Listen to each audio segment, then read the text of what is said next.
Hey, it's Hunt. You found Hunt on Saints. We're talking black and gold football. Do us a favor. Hit the like button, share your comments below, and hit that subscription button so you can get all of our content. Enjoy. Let's talk some sports, Sharief. Are the Saints the Super Bowl favorite? Some are saying yes.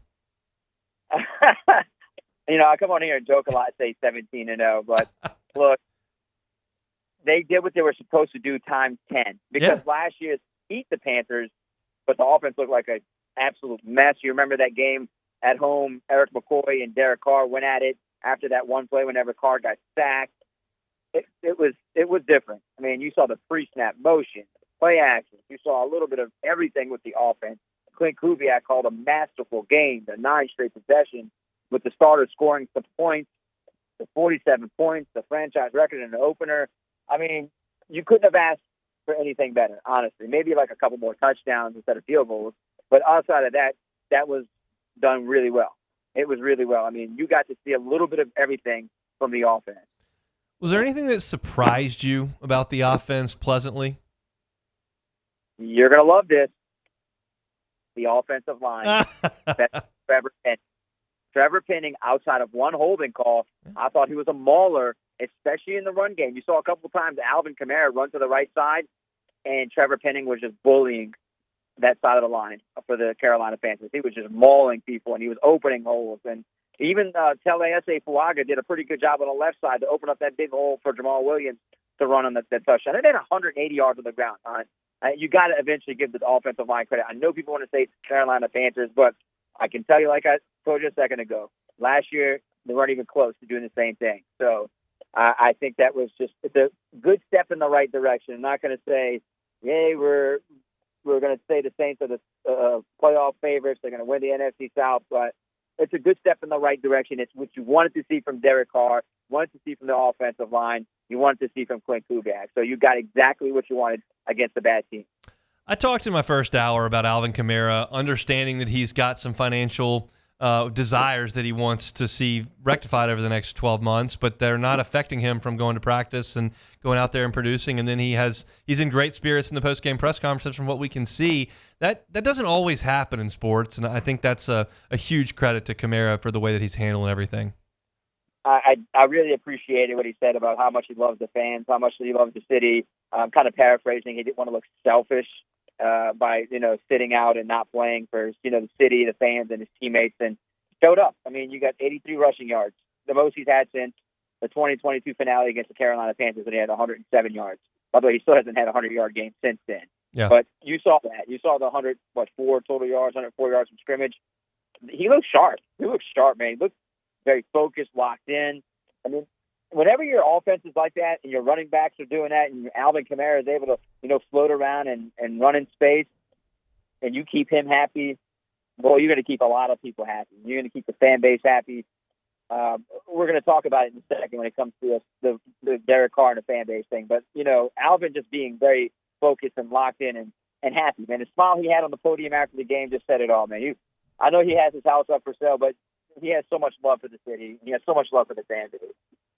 And Derek Carr lowers his shoulder on a run, then he gets up flexing on another run after a quarterback sneak, and then he's talking about wanting to prove to the fans that he's in it. I mean, what do you make of all that? I think he's heard the negativity. He hears the outside noise.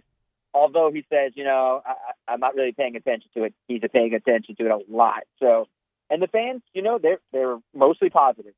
Even during the introductions, I might have heard a scatter of boos for Derek Carr, but that changed as the game went along, especially on that first 59-yard touchdown pass to Rashid Shaheed. Pressure in his face delivers an absolute dart to Rashid Shaheed for the touchdown. I mean, you cannot be mad about that. You should be cheering how Derek Carr played in that game and how he made that throw and the throw to Foster Moreau, although he said he should have run the ball. But he said once Foster put his hands up, or any receiver throws their hands up, he's just going to throw the ball to them. So luckily, it was a good throw, and Foster was able to get it. And that Juwan Johnson was a good decision with the offensive line, giving him a lot of time to roll out and throw an absolute dime right into the corner of that end zone. So I like it. I like what he did.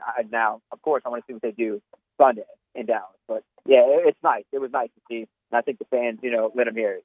What was the best part of the defense? Best part of the defense was, continuing to, make Bryce Young look worse than he did last year when they played him. I mean, He is not ready. I'm not even sure if Dave Canales can fix him. I feel bad for Bryce Young, man. I mean, they spent a fortune on, making that trade to get Bryce Young, and he looked awful. And there's no other way to say it. He just looked absolutely awful. And yes, the Saints defense made him look bad, but the best thing I saw, Alontae Taylor, the 3 sacks, the first time that's been done by a Saints defensive back. And he got a joke. He goes, man, he's like, interceptions are great, but, you get paid for sacks in the NFL. So he leads the NFL in sacks after 1 week. So there you go. He's tied first. But I was really impressed. This is what it's been building up to all offseason with Alontae, saying he is going to be the guy that they want him to be. He'll do whatever they want him to do, play on the edge, play outside, inside. And look, he stepped up to the line and blitzed 3 times and got 3 sacks. So that, I think, was the best part of the defense. I know they had the 3 turnovers, but that was the best part to me. And watching Chase Young get back there, even though he didn't get a sack, but he was back there a lot in Bryce Young's face. He was a terror. I mean, the stat sheet's not going to do him justice at all. He was very, very present. If you were watching that game, he's going to be a force, I think, all year if he can stay healthy. Do you feel differently about the Saints today than you did last week? Yeah, I do. I feel a little bit better because I was telling myself, I just want to see what this offense can do. It's been so down and up, more down than up during the offseason and during the training camp, even though they weren't really showing much in those preseason games. And even in practice, you're like, I'm not sure what it's going to be. Hey, at least in the first game, they showed what they can be. It's not going to be 47 points every game, but if you're getting to the 27 to 31 mark for most of your games, you should feel good, especially knowing what's on the other side of of this team, and they can probably produce a lot for you, and that's the defense. All right, here comes Dallas, Atlanta, and Kansas City. I mean, we've been talking about it since the schedule came out. This is the toughest part of the entire schedule. They did what they had to do on Sunday. What do you need to see from them on Sunday against Dallas? What Dallas did in Cleveland was something special, man. Dak gets paid and goes out there and backs it up. I need to know if Marshawn Lattimore is going to play that hamstring. I said it'd be fine if they had like an injury in the secondary because they're deep. Look at Alontae, he's showing he can play. Paulson to Debo, even Kool-Aid McKinstry will have to step up, but I'm not sure. Going against CeeDee Lamb in that secondary should be a fun one, but it'd be good to see if the defense continue doing that. If they can get give them half that effort that they did in Carolina, they'd be in good shape, especially if the offense can kind of click into the upper 20s and have a chance to win that game. It's going to be tough. I said if they can split one of the next 2 games, they're in good shape, especially if they can win. They lose, I think they can beat the Eagles. I said one of those 2 teams at the end of the season may not be that good. So I'm still sticking to it. I think they can beat one of those 2 teams. We shall certainly see. So stay safe down there on the coast, Sharief. We'll talk next week. All right, hon. Hopefully I'm not floating in the Gulf of Mexico.